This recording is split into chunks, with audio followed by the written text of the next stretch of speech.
Okay mga pare, nandito na tayo sa Liwasang Bonifacio. Medyo na late tayo pero ayos lang yan.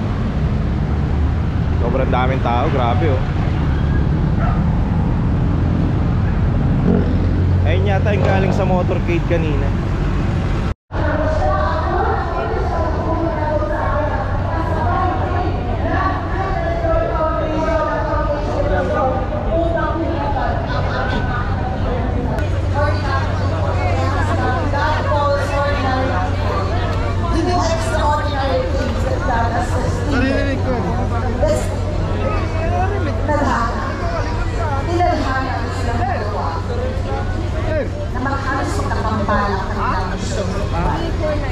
Si Pastor, nagpapalibig sa bayan. Totoo sila na talagang tutunay na nagmamahal sa bayan Pilipinas. Si Tatay, noong may panahon na kaibigan si Pastor at si Tatay, may mga panahon na magkaiba sila ng prinsipyo. Ganyan naman yan, mga pare. Lahat tayo, saan lang tayo, ano mga sabi sa kapatid. Dito si Attorney Sal Panelo. Dito kami sa mga tent. Sa mga tent.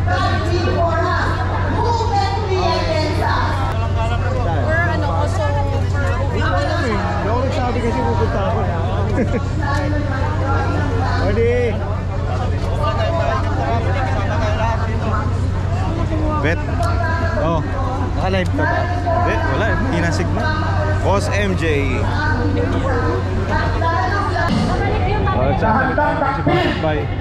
Ang lalaman! Pero ito lang sasabihin ko sa inyo. Kayong mga pulis na naandyan, alam nyo sa puso nyo na mali ang ginawa ni Torre. Alam niyo na abusado na ang gobyerno nito. Kung hanggang ngayon nagbubulang-bulagan pa kayo, anong tawag sa inyo? Traitor sa bayan na ito. Tandaan nyo mga kababayan, mga pulis, kayo ang kakausapin ko ngayon. Sinasabi nila na hindi applicable yung Article 59. Mali po yun. Bakit? Ginamit nila ang Article 7 para hulihin si Pangulong Duterte. Hindi pa pwedeng sundin ang isang article, yung isa hindi. Kahit ang Biblia sinabi yan. Tandaan nyo sa James 2 verse 10, basahin nyo. Sundin mo man ang lahat pero may mabis ang isa. Guilty ka sa lahat. Ang ginawa kay Pangulong Duterte ay labang sa ating batas. Kinidnap nyo ang aming Pangulo. Susubukan mo lang to the international media. This is not about Duterte and Marcos. This is not about America, US, Japan. No. This is about humanity. They kidnapped our president. What will you do? Uulitin ko po, hindi tayo nananawagan dito ng kaguluhan, rebellion. Dahil ako po ay against God. Dahil I believe in Romans 13 verse 1, submit to the authority. Pero, kailangan natin ilabas ang sama ng ating loob dahil yan ay protektado ng ating konstitusyon. Ito ang ginagawa namin ngayon. Ang aming damdamin ay ilalabas dahil mali ang ginawa ng gobyernong ito sa isang Pilipino. Nakita niyo si Tatay kagabi? Kung hindi ka natutulog doon,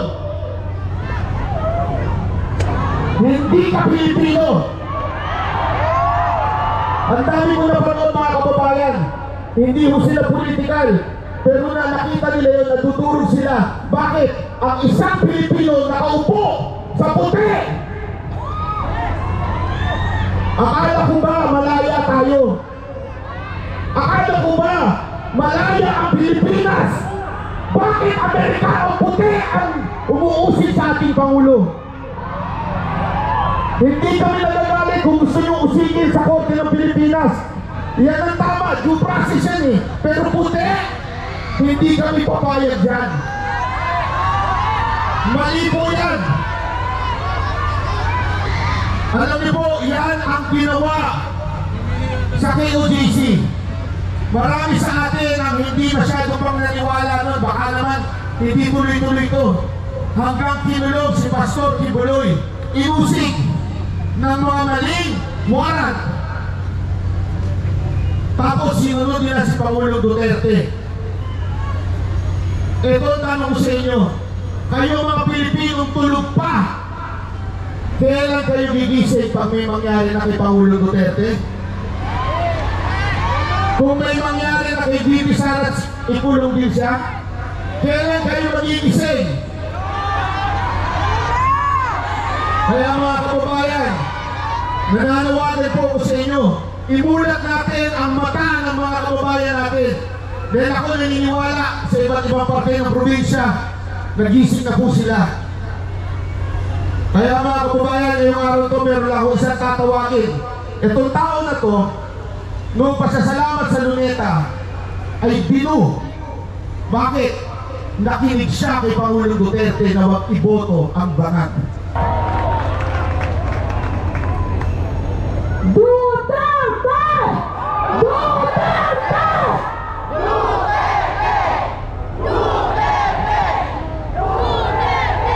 Ang mensahe ko ngayon, Tatay Digong, sana mapanood mo ito. Hindi ka nang iiwanan. Tatay Digong, hindi mo kami iniwanan. Ikaw lang ang leader ng bansa na ito na lumaban sa kriminalidad, droga at korupsyon mata sa mata. Inalay mo, Tatay Digong, ang buhay mo para sa amin, para sa aming bayan. Kaya Tatay Digong, kung nakikinig ka at napapanood mo ito, hindi ka namin iiwan. Tatay Digong, kahit nandyan ka mag-isa sa The Hague, the Netherlands, kasama mo kami. Lagi kang nasa aming panalangin. Tatay Digong, mahal ka namin. Mahal niyo po ba si Tatay Digong?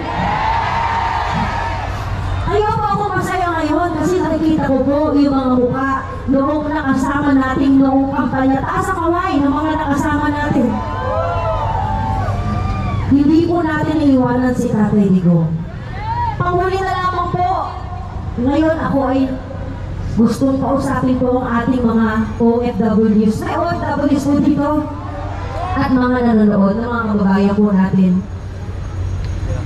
Kung kayo ay naniniwala na may ginawang mabuti si Tatay Digong sa ating bansa, kung kayo ay naniniwala na nawala ang droga, bumagsak ang krimen, at naging mas mapayap ang ating mga kalsada, naging mas maganda ang takbo ng Pilipinas, ngayon ang panahon para magsalita kayo. Ngayon ang panahon na umaksyon po tayo. Hindi ko po sinasabi na magrebelde tayo. Kahit isang tao lang ang pumunta rito, pupunta ako. Ganun din po ba kayo? Iparamdam po natin kay Tatay Digong ang ating pagmamahal at hindi po natin siya iiwanan. Ayun lamang po, maraming salamat po. Isa lang ang kulang talaga dito eh. Sino? Si Tatay Digong. Kaya, bring back Tatay Digong! Bring PRRD home! Diyos na po ang bahala. Sabi sa Biblia, hindi mo ba? Vengeance is the Lord's. Maraming salamat po! Mabuhay ang Pilipinas! Tawagin ko naman po yung mga kasamahan ko, ang Banateros, Master Engineer. May konti lamang kami bibigay sa inyo. Boss Dada, Jay Ibarra, at saka itong kapatid ko. Mas matanda to si Coach Oli. Kaya gusto lamang namin kayong bigyan ng ano, bigyan niyo sila ng mga sombrero. Pangulong Duterte, noon naririnig lang sa buong Pilipinas, ngayon maririnig na sa buong mundo. Malalaman ng buong mundo kung gaano kabulok, kung ano yung ama, siya din ang anak. Malalaman ng mundo na lahat ng alyado ng Pangulo, tinatrabaho nila.